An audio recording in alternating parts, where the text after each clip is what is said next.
नमस्कार, मैं अशोक कुमार पांडे और स्वागत है आपका द क्रेडिबल न्यूज पर। संभल का जो मामला है वो लगातार गड़बड़ होता जा रहा है, लगातार बढ़ता जा रहा है। ऐसा लग रहा है कि सरकार के लिए वो बड़ी मुश्किल पैदा करने वाला है। आप जानते हैं कि संभल के सीजेएम साहब ने आदेश दिया था कि वहां के पुलिस अधिकारी जो थे अनुज चौधरी और उनके साथ कुछ और लोगों के खिलाफ एफआईआर दर्ज की जाए। आप ये भी जानते हैं कि उसके बाद तुरंत उनका ट्रांसफर कर दिया गया। कई लोगों का मानना है कि उनका डिमोशन किया गया है, पद उनका नीचे कर दिया गया है और उनको उठाकर ट्रांसफर कर दिया गया। अब इसके बाद संभल की कोर्ट में वकीलों ने जबरदस्त बावेला मचाया, नारे लगाए, जबरदस्त बावेला मचाया। और नारे भी क्या लग रहे थे?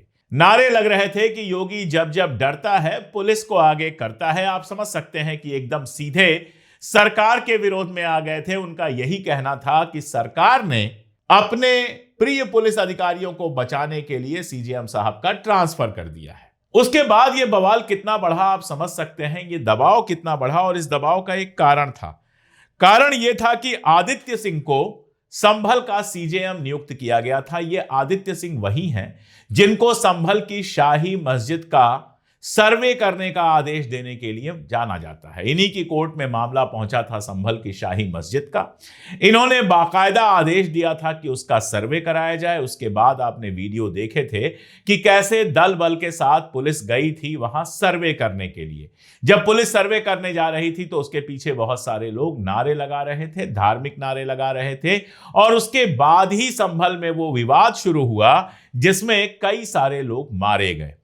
इन्हीं लोगों में वो लड़का भी था जिसके बाप का कहना है कि वो रस्क बेचने गया हुआ था। पुलिस ने गोली चलाई, उसमें अनुज चौधरी इंपॉर्टेंट नाम उसने लिया था। इन लोगों ने गोली चलाई जिससे उसका लड़का घायल हुआ। घायल होने के बाद वो लंबे समय तक अस्पताल में रहा और इसी मामले में उसने एफआईआर दर्ज कराने की मांग की थी, पुलिस अधिकारियों के खिलाफ कार्यवाही की मांग की थी, जिस पर सीजेएम साहब ने आदेश दिया था। अब उस सीजेएम साहब को जिन्होंने एफआईआर का आदेश दिया था उनको बदल के ले आया गया आदित्य सिंह को, जो पहले ही संभल में इस तरह का आदेश दे चुके थे। अब देखिए यह बहुत दुर्भाग्यपूर्ण है। इसके बाद जो हुआ है वो मैं बताऊंगा आपको, बने रहिए। लेकिन इस पर अगर बात की जाए तो यह कितना दुर्भाग्यपूर्ण है।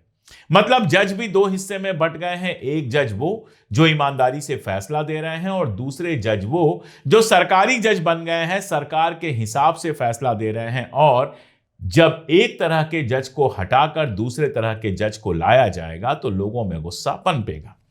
न केवल संभल में लोगों में गुस्सा पनपा, वकीलों में गुस्सा पनपा, बल्कि हमारे जैसे लोगों ने देश भर में यह आवाज उठाई, जुडिशरी के ऊपर सवाल उठाया, यूपी सरकार के ऊपर सवाल उठाया। और उसका असर यह हुआ है कि अब आदित्य सिंह जी का भी ट्रांसफर कर दिया गया है और उनकी जगह पर कौशाम्बी के सीजेएम दीपक कुमार जायसवाल को संभल का नया सीजेएम बनाया गया है।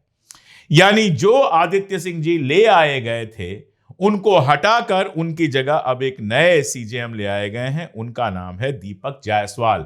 एक वकील साहब ने इस मुद्दे पर एक वीडियो जारी किया था, एक बयान जारी किया था। उस बयान को पहले देख लेते हैं, फिर आगे बात करते हैं। आंदोलन कर रहे संभल के योद्धा वकीलों को आज बड़ी कामयाबी मिली। सीजेएम आदित्य सिंह को हटा दिया गया है। अब उनकी जगह नए सीजेएम लाए गए हैं दीपक जायसवाल साहब। बता दें कि सबसे पहले विभांशु सुधार जो यहाँ सीजेएम थे उनको हटाया गया। उनको हटाने का कारण ये माना जा रहा है कि उन्होंने संभल के उस समय के सीईओ अनुज चौधरी सहित 15-20 पुलिस अधिकारियों के खिलाफ एफआईआर दर्ज करने के आदेश दिए थे। इस आदेश के अगले ही दिन सीजेएम साहब को हटाकर उनकी जगह आदित्य सिंह, जो कि वहाँ सिविल जज सीनियर डिवीजन थे संभल में, चंदौसी में, उनको लाया गया। आदित्य सिंह वही अधिकारी हैं जिन्होंने संभल की जाम मस्जिद के इतने गंभीर मामले में एक पक्षीय सुनवाई कर सर्वे का आदेश दिया था। या यूं कहा जाए कि संभल में जो कुछ बवाल हुआ उसकी जड़ यही अधिकारी था। और इस अधिकारी के सीजेएम बनने से वहां के वकीलों में काफी रोष पैदा हुआ, क्योंकि वो सारी बात समझ रहे थे। उन्होंने वहां पर इसके तीव्र विरोध प्रदर्शन किया और वो प्रदर्शन धरना अभी भी जारी है, जिसके दबाव में आकर इलाहाबाद उच्च न्यायालय ने आज निर्णय लिया। अब आदित्य सिंह को हटाकर उनकी जगह दीपक जायसवाल को लाया गया है और आदित्य सिंह को वापस वहीं सिविल जज सीनियर डिवीजन बना दिया गया है। तो ऐसा लग रहा है कि इलाहाबाद उच्च न्यायालय को स्पष्ट हो गया है कि न्याय उनकी बपौती नहीं है, वो न्याय के रखवाले हैं, न्याय के मालिक नहीं है, न्याय उनका गुलाम नहीं है। इस कामयाबी के लिए वास्तव में संभल के तमाम वकील बधाई के पात्र हैं। उन्होंने न्याय का जिस तरह से साथ दिया, मजलूमों का जिस तरह से साथ दिया, वाकई अधिवक्ताओं का इतिहास लिखा जाएगा। आजादी में उनके योगदान के साथ साथ संभल के आंदोलन को जरूर लिखा जाएगा। तो आपने सुना, पूरा कहानी आपने सुनी। आपने सुना कि किस तरह से वहां पर वकीलों ने और बाकी सारे लोगों ने दबाव बनाया, जिसके चलते जज का ट्रांसफर हुआ। और आप ये जानते हैं, ये पहली बार नहीं हुआ है, ये एक तरह से नियम बन गया है। जस्टिस लोया की कहानी तो आप जानते ही हैं, जो अमित शाह को किसी तरह की छूट देने को तैयार नहीं थे। उसके बाद उनकी मौत होती है और आरोप ये लगते हैं कि वो मौत संदेहास्पद है, वो मरे नहीं हैं, उनको मारा गया है। हमारे मित्र निरंजन टकले हैं, उन्होंने एक किताब ही लिखी है, हु किल्ड जस्टिस लोया। मराठी में, हिंदी में, अंग्रेजी में, तीनों भाषाओं में उपलब्ध है। तो जस्टिस लोया वो पहली कहानी कहते हैं कि जो लोग सत्ता के पक्ष में फैसला देने के लिए तैयार नहीं होते हैं, उनके साथ क्या क्या हो सकता है। उसके बाद का आप मामला देख लीजिए। दिल्ली में दंगे चल रहे थे, एक तरफ मुस्लिम इलाकों में दंगे थे, लगातार मुसलमानों की संपत्तियों को नुकसान पहुंचाया गया, मस्जिदों पर हमला किया गया, क्या क्या हुआ। और उसके बाद जो गिरफ्तारियां हुई, सब मुसलमानों की ही ज्यादातर हुई। जब दंगे चल रहे थे और दंगों को रोकने की कोई एक्टिव कोशिश दिखाई नहीं दे रही थी, तो जज मुरलीधर साहब ने, दिल्ली हाई कोर्ट के थे, उन्होंने बाकायदा सुओ मोटो लिया और पुलिस को कोर्ट में बुलाया। नतीजा ये कि कुछ दिनों बाद उनका ट्रांसफर कर दिया गया। ऐसे ही आप जानते हैं विजय शाह वाला मामला, वो भी आपको पता है कि अभी सुप्रीम कोर्ट ने विजय शाह के खिलाफ जांच जल्दी पूरी करने की बात की है, उनकी माफी ठुकरा दी है। उसके बावजूद गणतंत्र दिवस समारोह की मुख्य अतिथियों में उनको शामिल किया गया है। उनके मामले में भी जबलपुर के जिस जज साहब ने आगे बढ़कर सुओ मोटो लेकर उनको कोर्ट में बुलाया था, उनको ट्रांसफर कर दिया गया। यहां से वहां कई जगह उनको घुमाया गया। राजस्थान का एक किस्सा मैंने बताया था, सरकारी पैसा दबाने के चक्कर में अदानी के खिलाफ केस हुआ। सरकार ने ही एक तरह से केस किया, और जब उस केस में अडानी के खिलाफ फैसला आ गया, तो जिस जज साहब ने फैसला दिया था, उनको जयपुर से 200 किलोमीटर दूर उठाकर फेंक दिया गया। होना तो यह चाहिए था कि उनके हिम्मत का सम्मान करना चाहिए था, लेकिन उनके हिम्मत का यह सम्मान किया गया कि उन्होंने सरकारी कई सौ करोड़ रुपए बचाए और उनको उठाकर फेंक दिया गया रिमोट में कहीं जयपुर से। इससे क्या होता है, जज डर भी जाते हैं कि भैया हमारा करियर तबाह हो जाएगा, और साथ में जजों को यह भी लगता है कि सरकार के साथ रहो, फायदा ही फायदा है।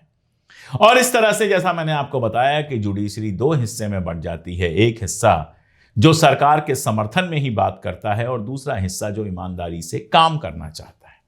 संभल की कहानी यह कहती है कि सरकार किस तरह से कानून के मामले में दखल कर रही है। पहली बात तो तभी थी जब जज साहब का फैसला आया कि एफआईआर किया जाए, और एसपी साहब कह रहे हैं कि जांच पूरी हो चुकी है, इसलिए एफआईआर नहीं किया जाएगा, ऊंची कोर्ट में अपील की जाएगी, हाई कोर्ट में अपील की जाएगी। यानी एसपी साहब, सरकार का इतना समर्थन है उनके पास कि कोर्ट की बात को भी मानने को तैयार नहीं है।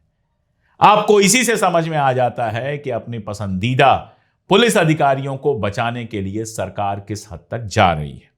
अब ये नए सीजेएम साहब आए हैं, मामला हाई कोर्ट में भी जाएगा। देखना होगा ये सीजेएम साहब किस तरह से बिहेव करते हैं, और ये भी देखना होगा कि हाई कोर्ट में जब मसला जाता है तो हाई कोर्ट एसपी साहब को कायदे से सुनाकर, कायदे से डांटकर एफआईआर करने के लिए कहता है, या फिर पीछे हट जाता है। एक बात और याद दिला दूं, सुप्रीम कोर्ट के एक फैसले के अनुसार एफआईआर दर्ज करना जरूरी था। सुप्रीम कोर्ट के निर्देशों को भी इस मामले में किनारे लगाया गया है, सब सिर्फ इसलिए कि संभल में मरने वाला मुसलमान है। क्या हमारे देश में न्याय की स्थिति यहां पहुंच चुकी है? सोचकर बताइएगा। आज के लिए इतना ही, बहुत शुक्रिया।